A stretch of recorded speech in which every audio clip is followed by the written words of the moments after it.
Les films d'horreur nous terrifient, mais ce qui les rend encore plus effrayants, c'est lorsqu'ils sont inspirés de faits réels. Imaginez, une maison ordinaire, une famille sans histoire, puis, du jour au lendemain, des phénomènes inexpliqués. Des objets qui bougent seuls, des bruits étranges en pleine nuit, une voix d'outre-tombe, parlant à travers une jeune fille. Ce n'est pas juste le scénario d'un film, c'est l'histoire du poltergeist d'Enfield, le cas paranormal le plus documenté de l'histoire, qui a inspiré le second volet de l'une des sagas d'horreur les plus populaires de tous les temps, Conjuring. Alors si aujourd'hui, je vous parlais de la véritable histoire qui se cache derrière le film Conjuring, le cas Enfield, ça vous intéresse ?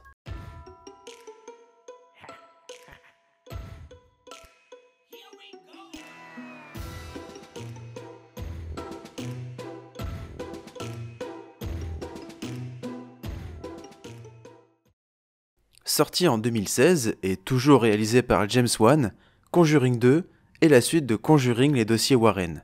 Il s'inspire librement de l'affaire du poltergeist d'Enfield et suit Ed et Lorraine Warren, les célèbres enquêteurs du paranormal.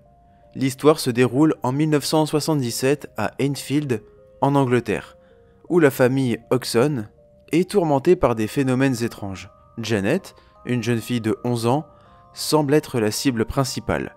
Elle parle avec une voix gutturale, est victime de possession et subit des manifestations violentes. Sa mère, dépassée, cherche de l'aide. Les Warren sont envoyés sur place pour déterminer si les événements sont surnaturels ou un canular. Rapidement, ils découvrent que Janet est hantée par Bill Wilkins, l'ancien propriétaire de la maison, mais une force, plus maléfique, se cache derrière ces événements. Encore une fois, le film est un véritable succès et met en lumière un événement paranormal ayant été médiatisé dans les années 70, le cas Enfield. C'est donc dans la banlieue nord de Londres, à Enfield, en 77, que l'affaire prend place, où nous suivons la famille Hodgson, composée de Peggy Hodgson, la mère, femme seule et divorcée, qui élève ses 4 enfants. Janet, 11 ans, Margaret, 13 ans, Johnny 10 ans et Billy 7 ans. Tout commence la nuit du 30 août 1977, quand Peggy commence à entendre des bruits très forts à l'étage. Vous allez me dire, peu étonnant dans une famille avec 4 enfants. Mais là, c'était vraiment violent, et elle va donc monter à l'étage pour dire à ses enfants de se calmer. Elle est donc entrée dans la chambre où se trouvaient Janet et Johnny, et a constaté que la commode, près de la porte, semblait se déplacer toute seule. Elle a tenté de la remettre en place, mais le meuble a de nouveau bougé tout seul, de manière inexplicable.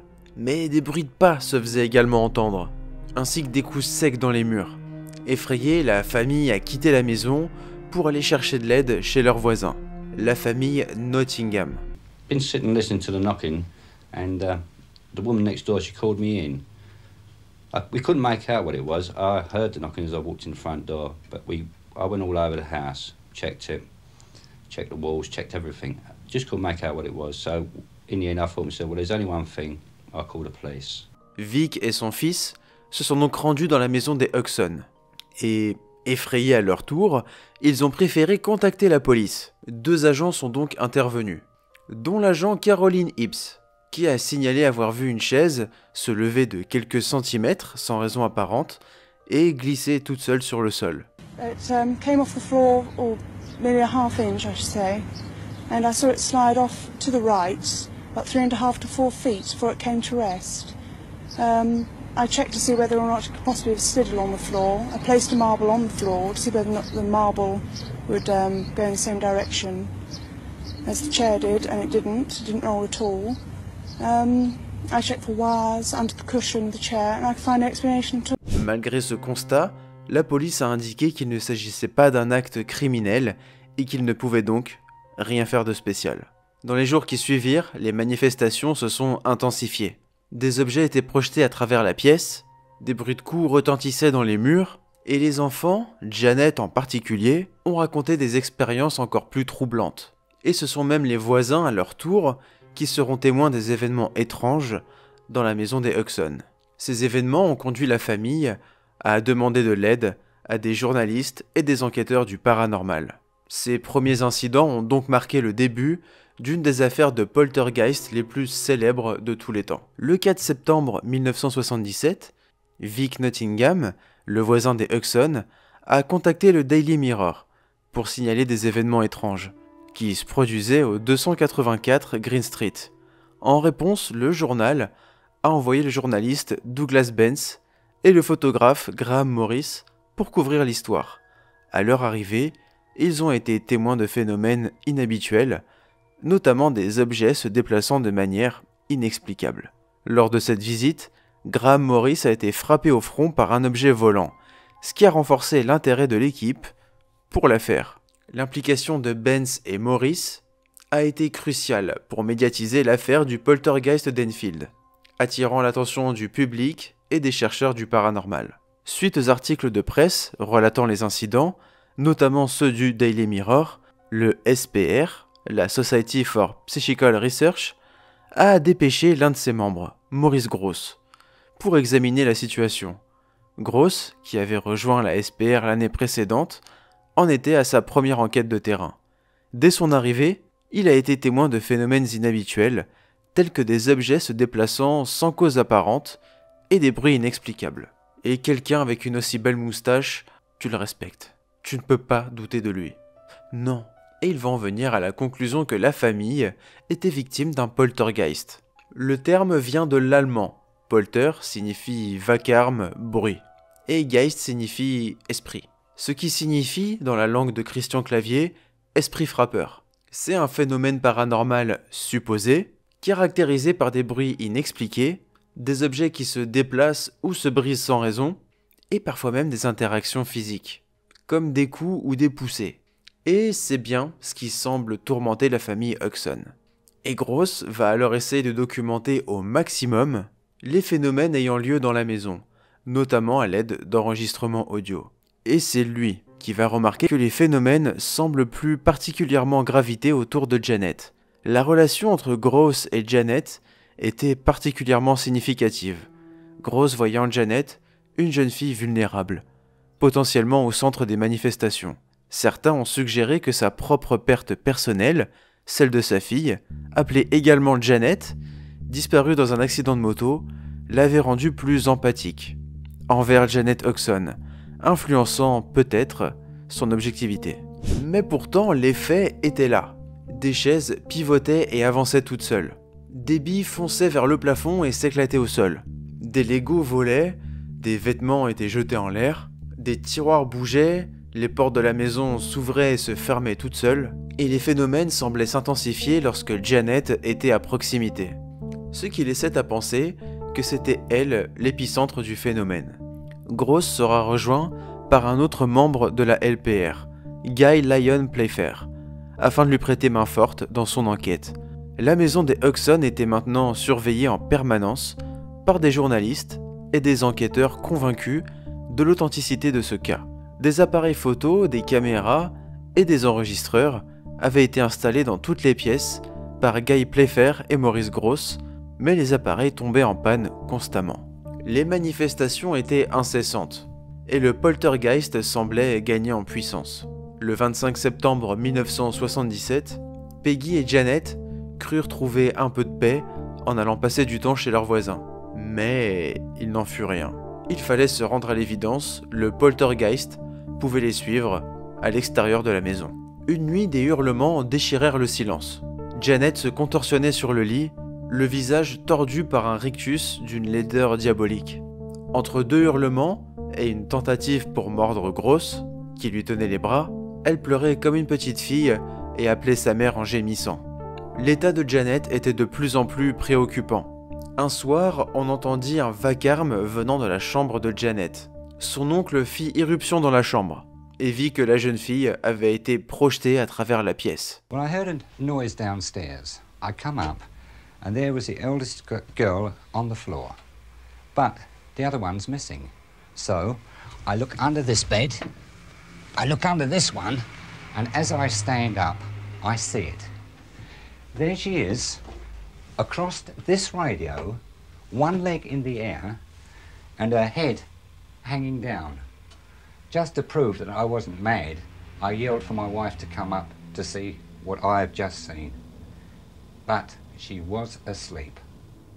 Ce genre d'événement était courant à présent dans la maison, et afin de ne rien louper à cela, des appareils photo, ne se déclenchant qu'avec du mouvement, ont été installés, et de nombreux clichés ont, comme cela, été capturés, prouvant que Janet était sujette à une force invisible qui la projetait au sol ou la faisait léviter, notamment cette photographie qui est devenue très célèbre. Un jour, le lourd réfrigérateur décolla du mur en titubant.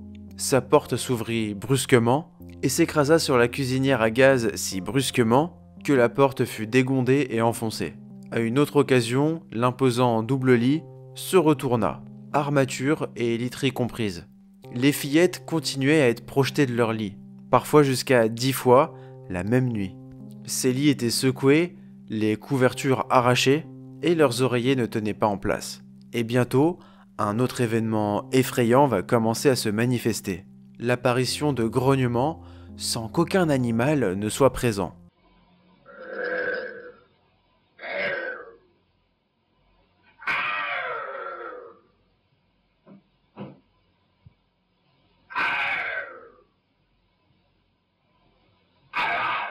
Grosse va alors s'apercevoir que ces sons émanaient en réalité de Janet. Et bientôt, ces grognements vont se transformer en mots, puis en phrases. Une voix gutturale se distinguait très nettement de la voix habituelle de Janet.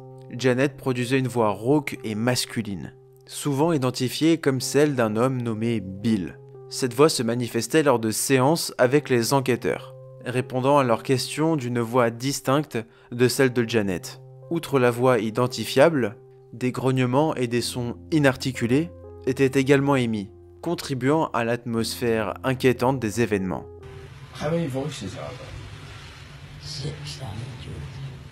600 the voices. I know the joke. I think so far we've had 10 Three. Sensible voices, but the rest of the names are absolute rubbish. I wonder, do you think there's anyone there just now? Yeah, I do. Who's that? What? Who's that, Janet? Pardon? Stuart Certain. Stuart Certain, and he's one of the voices. Yeah. La voix a déclaré être celle de Bill Wilkins, un homme âgé ayant vécu dans la maison avant les Hudson. Il aurait perdu la vue et serait décédé d'une hémorragie cérébrale alors qu'il était assis dans un fauteuil au rez-de-chaussée. Ces détails ont été confirmés par le fils de Bill Wilkins, qui a reconnu la description de la voix et les circonstances du décès de son père. Pour déterminer si Janet produisait volontairement ces sons, des tests ont été effectués, notamment en scellant sa bouche avec du ruban adhésif. Malgré cela, la voix semblait continuer, bien que de manière plus étouffée, suggérant une production venant de la gorge plutôt que de la bouche.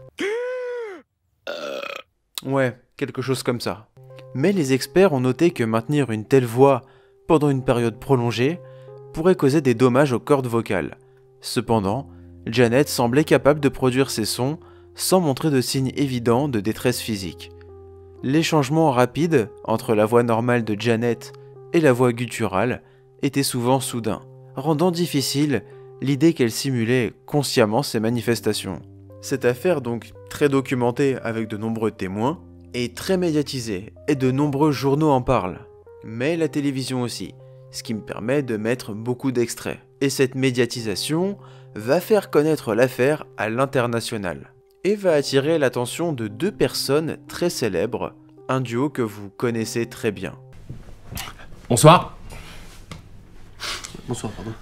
Non mais ça n'a rien à voir. Je parle bien sûr d'Ed et Lorraine Warren, le célèbre couple d'enquêteurs du paranormal. Pour les présenter brièvement, il s'agit d'un couple de démonologues et enquêteurs paranormaux, actifs à partir des années 50. Ed est un ancien policier, autoproclamé démonologue, et sa femme Lorraine, elle, se présente comme une médium clairvoyante. Le groupe a précédemment aidé la famille Perron aux États-Unis, dont j'ai parlé dans une ancienne vidéo que je vous invite à aller regarder. Alors ils vont donc partir des États-Unis et se rendre en Angleterre et aller à Enfield, et ce apparemment sans y avoir été invités. Pourquoi? Quoi qu'il en soit, ils se sont bel et bien rendus dans la maison, et ont même interrogé Janet, et surtout à l'entité qui semblait parler à travers elle. Et cela a même été enregistré. Mais c'est tout. Ils ont après cela posé pour une photo, et sont partis. Alors pourquoi avoir fait le déplacement jusqu'en Angleterre? Pour ceux qui ont vu le film, les Warren tiennent une place très importante dans l'histoire de la famille Hudson, très impliqués, et ils vont même jusqu'à les délivrer de leurs tourments. Mais dans la réalité, ils sont venus faire un petit coucou, et basta. La personne la plus impliquée dans cette histoire était certainement plus Maurice Grosse. Voire même pire, selon certaines sources, Ed Warren aurait suggéré à Playfair que les gains financiers pourraient être colossaux en écrivant des livres et en vendant leurs droits cinématographiques. Et cette approche a été perçue comme opportuniste selon certains enquêteurs. Certains récits mentionnent que Janet aurait été admise dans une institution spécialisée pour adolescents pendant une période, ce qui aurait coïncidé avec une diminution des phénomènes paranormaux au domicile familial. Cependant, ces détails ne sont pas largement documentés dans les sources disponibles. Selon donc quelques sources, les évaluations psychologiques de Janet n'ont rien décelé d'anormal. Elle était donc tout à fait saine d'esprit. Quoi qu'il en soit, durant une certaine période, Janet était loin du domicile. Et pendant ce temps, les phénomènes étaient rares au sein du foyer, voire inexistants. Puis à son retour, les phénomènes diminuèrent et cessèrent complètement. Et l'attention médiatique, elle aussi, va très vite s'arrêter. Il semble donc que les phénomènes se soient arrêtés aussi vite qu'ils avaient commencé. Alors pourquoi? Les poltergeists sont souvent associés aux adolescents en pleine puberté, et Janet, qui était au centre des manifestations, avait environ 11 ans au début des événements. En vieillissant, les phénomènes ont diminué, ce qui correspond à d'autres cas similaires rapportés dans les cas paranormaux. Certains chercheurs pensent que les esprits ou entités qui génèrent des phénomènes de poltergeist tirent leur énergie de leur environnement, y compris des émotions humaines fortes, telles que la peur, la colère ou la détresse. Après plusieurs mois d'activité intense, l'entité aurait perdu sa source d'alimentation énergétique et se serait donc affaiblie jusqu'à disparaître. Le départ temporaire de Janet de la maison aurait interrompu le processus, empêchant l'entité de continuer à se manifester. L'une des voix mystérieuses qui se manifestait à travers Janet était donc celle de Bill Wilkins, un ancien résident de la maison. Si on suit la logique que son esprit était prisonnier du lieu, ou qu'il cherchait à communiquer, il était possible qu'il ait fini par obtenir ce qu'il voulait, c'est-à-dire faire connaître son histoire, et qu'après cela il aurait pu passer de l'autre côté. Certains médiums affirment que les esprits des morts errants peuvent être libérés après avoir délivré leur message aux vivants. Abonnez-vous, ça c'est un message important. Des rumeurs évoquent qu'un prêtre ou un exorciste aurait été appelé pour bénir la maison, bien que cela ne soit pas confirmé officiellement. Certains pensent que cela aurait pu apaiser les phénomènes, mais ce ne sont que des suppositions. Alors des explications de personnes plus sceptiques vont se faire entendre. C'est-à-dire que tout cela aurait été inventé, et pensent que Janet et sa sœur Margaret ont fabriqué une grande partie des phénomènes. Les deux sœurs ont admis plus tard qu'elles avaient truqué certains événements, bien qu'elles aient affirmé que tout n'avait pas été inventé. Des témoins ont rapporté avoir vu Janet jeter des objets alors qu'elle prétendait qu'il volait tout seul. Une photo célèbre la montre également en lévitation dans sa chambre, mais les sceptiques pensent qu'elle sautait simplement de son lit. En ce qui concerne la voix, certains pensent que Janet aurait tout simplement des dons de ventriloque. Alors, quel intérêt de simuler ce genre de phénomène? Janet, au centre des manifestations, était une ado de 11 ans, qui vivait dans une famille modeste et monoparentale après le divorce de ses parents. L'attention soudaine des médias, enquêteurs et scientifiques, a pu lui donner un sentiment d'importance qu'elle n'avait pas auparavant. En voyant que son histoire captivait les adultes, elle aurait pu continuer à exagérer les phénomènes pour maintenir cet intérêt. Maurice Grosse et Guy Lyon Playfair, les principaux enquêteurs, croyaient profondément au paranormal et auraient pu, involontairement, encourager Janet et Margaret à continuer les phénomènes. Des psychologues affirment que dans un tel contexte, un enfant peut se convaincre lui-même qu'il vit réellement des événements surnaturels, surtout lorsqu'il est entouré d'adultes qui valident cette croyance. Les journalistes et enquêteurs, qui interrogeaient Janet en permanence, lui demandaient de raconter et reproduire les phénomènes, ce qui aurait pu la pousser à en inventer certains.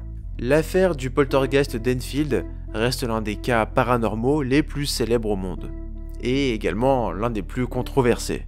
Que l'on y croit ou pas, elle a marqué l'imaginaire collectif, et continue d'intriguer les passionnés de l'occultisme, et même les sceptiques. Mais attention, il est essentiel de faire la différence entre la fiction et la réalité. Conjuring 2 dramatise énormément l'histoire, et met en avant Ed et Lorraine Warren, alors qu'en réalité leur rôle dans cette affaire fut très limité. Le véritable travail d'enquête a été mené par Maurice Grosse et Guy Lyon Playfair, bien que leurs conclusions restent sujettes à débat. Alors que s'est-il passé réellement dans cette maison? Était-ce un cas authentique de poltergeist ou une supercherie alimentée par des jeunes filles en quête d'attention? La vérité, c'est que nous ne le saurons probablement jamais avec certitude. Mais cette affaire nous rappelle une chose essentielle: dans le domaine du paranormal, il faut toujours garder un esprit critique et se poser les bonnes questions. Merci d'avoir regardé la vidéo jusqu'au bout. Si celle-ci vous a plu, je vous invite à laisser un commentaire constructif, à mettre un like, à vous abonner et surtout à voir les autres vidéos de la chaîne. Ça flatte l'algorithme et ça aide la chaîne à se développer. N'hésitez pas non plus à activer la petite cloche des notifications, ça vous permet de savoir quand je sors une vidéo. Il se trouve que l'algorithme ne met pas toutes mes vidéos en avant. Sachez qu'elles sortent tous les samedis à 11h30. Et sur ce, les amis, moi je vous dis à très bientôt pour de nouvelles vidéos.